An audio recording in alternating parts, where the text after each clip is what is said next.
Hello everyone, study with Leenu में आपका स्वागत है। I hope you all are doing well. हमने स्टार्ट कर दिया था क्लास 11th का chapter 4 chemical bonding and molecular structure. इसकी लास्ट क्लास में हमने जाना था कॉसल और लुईस स्ट्रक्चर के बारे में, कैसे फॉर्मेशन होता है, लुईस डॉट स्ट्रक्चर क्या होते हैं। और स्टार्ट करने से पहले आज का लेक्चर, आप हमारे चैनल को सब्सक्राइब करें, वीडियोस को लाइक और शेयर करें। आप हमारे टेलीग्राम चैनल को भी ज्वाइन कर सकते हैं। चैनल का नाम है स्टडी विद लीनू। वहाँ पे जितनी भी यहाँ की वीडियोस हैं उन सबके पीडीएफ्स आपको मिल जाएंगे। They are completely NCERT and CBSE based and that too be free of cost. Discuss करते हैं आज का जो हम टॉपिक है आता है Lewis representation of simple molecules, यानी कि लुईस स्ट्रक्चर को और हम जानेंगे डिटेल में आज।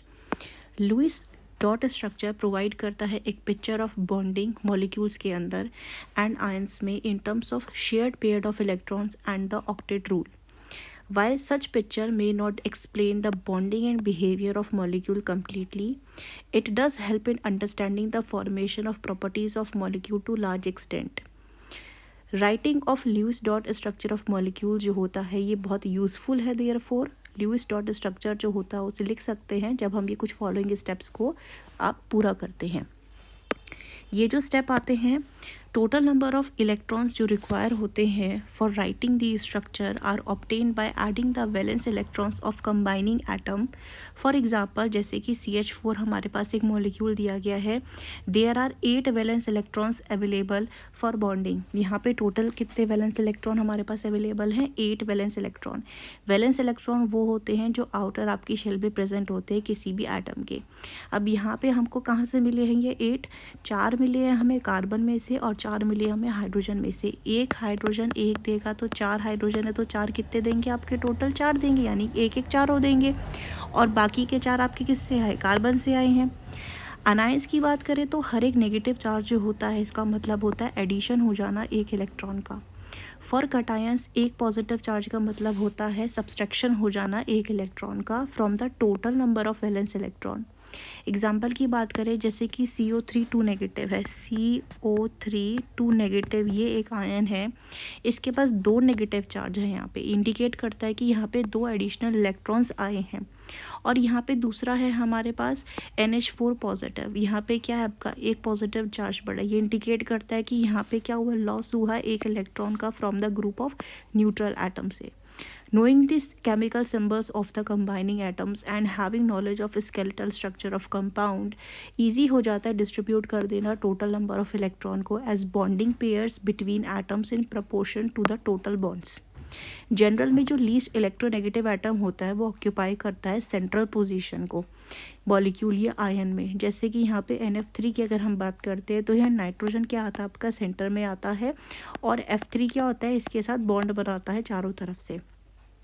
नेक्स्ट अगर हम यहाँ बात करते हैं CO3 2 नेगेटिव की, तो यहाँ पे कार्बन हमारा क्या होता है? इसकी इलेक्ट्रोनेगेटिविटी कम है एज कंपैरिजन टू ऑक्सीजन, तो ये भी क्या होगा? यहाँ पे सेंटर में आता है और ऑक्सीजन जो होता है इसके साथ मिल करके यहाँ पे आपका बॉन्ड बनाता है। NF3 में फ्लोरीन आपका हाईली इलेक्ट्रोनेगेटिव होता है और CO3 में आप 2 नेगेटिव में ऑक्सीजन आपका हाईली इलेक्ट्रोनेगेटिव होता है। तो सेंट्रल पोजिशन में कौन आएगा? जो लीस्ट इलेक्ट्रोनेगेटिव होता है, यानी कि यहाँ पे केस में नाइट्रोजन और carbon. After counting for the shared pair of electrons for single bond, the remaining electron pairs जो होते हैं either utilize हो जाते हैं मल्टीपल बॉन्ड्स बनाने के लिए, या वो लोन पेयर के जैसे रह सकते हैं। द बेसिक रिक्वायरमेंट शुरू होती है दैट ईच बॉन्डेड एटम जो होता है उसको क्या मिलता है? ऑक्टेट ऑफ इलेक्ट्रॉन यहाँ पे मिलता है।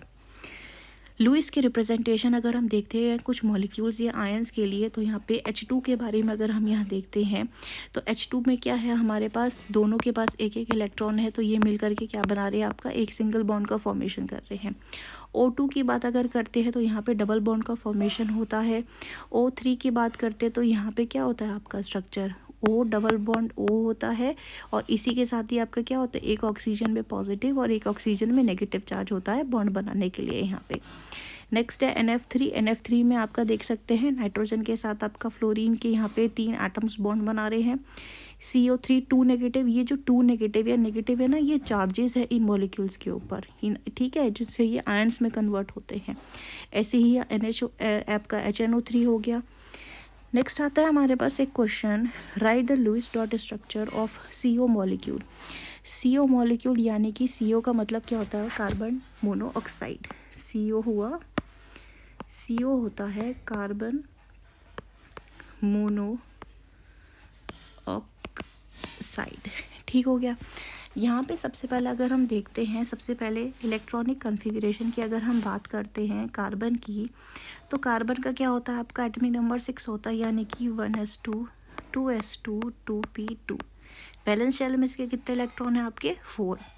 दूसरी अगर बात करते हैं हम इलेक्ट्रॉनिक कॉन्फ़िगरेशन आपकी ऑक्सीजन की, तो ऑक्सीजन का एटॉमिक नंबर 8 होता है, यानी 1s2 2s2 2p4।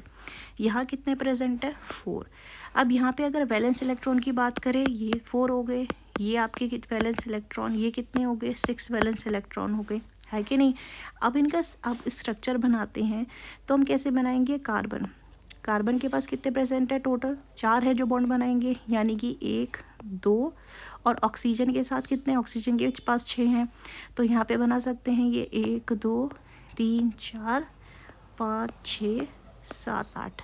देखा जाए तो यहाँ पे अभी कार्बन की वैलेंसी जो है ऑक्टेट कंप्लीट नहीं हो रहा है, तो यहाँ पे क्या हो जाता है आपका, ऑक्सीजन के ये जो 2 लोन पेयर होते हैं ये यहाँ बॉन्ड बनाने में मदद कर देते हैं, तो इस वजह से यहाँ पे क्या हो जाएगा आपका, ये ट्रिपल बॉन्ड की यहाँ पे आपकी फॉर्मेशन हो जाती है यहाँ पे, लाइक दिस। बाकी के इनके जो लोन पेयर होते हैं और ये इनके पास रह जाते हैं, तो ये कुछ ऐसे बन के आ जाता है, कार्बन ट्रिपल बॉन्ड O, इसका लोन पेयर और इसका लोन पेयर ये इनके पास रह जाता है। तो ये है किसका स्ट्रक्चर, ये स्ट्रक्चर हो जाता है आपका कार्बन मोनोऑक्साइड का। नेक्स्ट आता है formal charge. Lewis dot structure in general represent नहीं करते हैं actual shape of molecules. Polyatomic के आयन के केस में जो नेट चार्ज होता है is possessed by the ion as a whole and not by a particular atom. It is however feasible to assign normal formal charge on each of the atom। तो formal charge जो होता है इन अ polyatomic molecule में या ion में may be defined as the difference between number of valence electrons of the atom in an isolated या free state में, और नंबर ऑफ इलेक्ट्रॉन्स जो असाइन किए जाते हैं to the atoms in the Lewis structure में। इसे हम कैसे एक्सप्रेस करते हैं, फॉर्मल चार्ज इक्वल टू क्या हो जाता है, फॉर्मल चार्ज इक्वल टू होता है total number of valence electrons in the free atom. जो टोटल नंबर ऑफ इलेक्ट्रॉन होते हैं ना वैलेंस शेल में, वो हो गया माइनस होता है total number of non bonding यानी lone pair of electrons. Total number of non bonding या फिर जो लोन पेयर होते हैं जो पार्टिसिपेट नहीं करते हैं बॉन्ड बनाने में, वो माइनस हो जाता है आपका half total number of bonding, यानी कि जो बॉन्ड बनाए हुए इलेक्ट्रॉन है, शेयरिंग वाले इलेक्ट्रॉन हो जाते हैं उनके साथ में। नेक्स्ट अगर हम यहाँ पे देखें, the counting is based on the assumption that the atom in the molecule owns once electron of each shared pair and both the electrons of a pair lone pair. Let us consider ozone molecule की अगर हम यहाँ बात करते हैं, इसका अगर हम यहाँ पे फॉर्मल चार्ज निकालते हैं तो ये है आपका ओजोन का स्ट्रक्चर। ठीक है, अगर यहाँ पे बात करते हैं ओजोन के फॉर्मल चार्ज निकालने के लिए, हमें पता है यहाँ पे आपका सेंट्रल एटम जो ले रहे हैं हम ऑक्सीजन ले रहे हैं, ऑक्सीजन 1 ले रहे हैं यहाँ पे जो मार्क करा गया है ऑक्सीजन 1 के पास। यहाँ पे अब देखेंगे नेक्स्ट हमारे पास क्या देखना है इसमें, नेक्स्ट हमको यहाँ पे देखना है total number of valence electrons. तो वैलेंस इलेक्ट्रॉन कितने हो जाएंगे यहाँ पे, फर्स्ट वाले के पास 6 माइनस, अब माइनस यहाँ पे कितने अनपेयर या लोन पेयर कितने हैं, 2 है इसके पास, -1/2 में बॉन्ड कितने बनाए हैं इसने, 1 2 3 4 5 6, मल्टीप्लाई 6 करेंगे तो ये कट जाएगा, तो 6 -2 -3 तो ये कितना हो जाएगा, +1 आ जाएगा। That is the answer. ऐसे ही हम 1 के बाद 2 का भी निकाल सकते हैं और 3 का भी निकाल सकते हैं यहाँ पे। नेक्स्ट आता है, we must understand that formal charges do not indicate real charge. ये इस चीज़ को हम ध्यान रखेंगे। Separation with in the molecule indicating the charges on the atom in the Lewis structure only help in keeping track of valence electrons in molecule.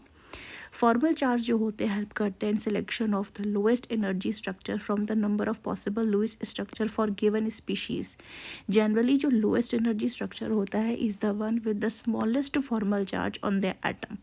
The formal charge is a factor based on the pure covalent view of bonding in which जो electron pair होता है ये क्या होता है, equally share होता है by the neighbouring atoms. Next आता है limitation of the octet rule. Octet rule जो है दो यूज़फुल, ये यूनिवर्सल नहीं है. It is quite useful for understanding the structure of most of the organic compounds and apply होता है mainly to the second period of elements of periodic table के. There are 3 type of exceptions जो octet rule के पास हैं. Incomplete octet of the central atom in some compounds, यानी कि जो नंबर ऑफ इलेक्ट्रॉन्स होते हैं सराउंड करते हैं सेंट्रल एटम वो 8 से कम है. हमें पता है ऑक्टेट में कितने होने चाहिए, आपके 8 होने चाहिए. तो पहला केस हमारे पास बनता है जिसमें 8 से कम इलेक्ट्रॉन आ रहे हैं. यहाँ के एग्जांपल क्या हो गए, जैसे LiCl हो गया. यहाँ पे लिथियम के पास कितना है, एटॉमिक नंबर 3 होता है. तो 3 से इसको यहाँ पे अगर ये क्लोरीन के साथ बॉन्ड बना रहा है तो इसके पास तो 8 बनेंगे ही नहीं ना.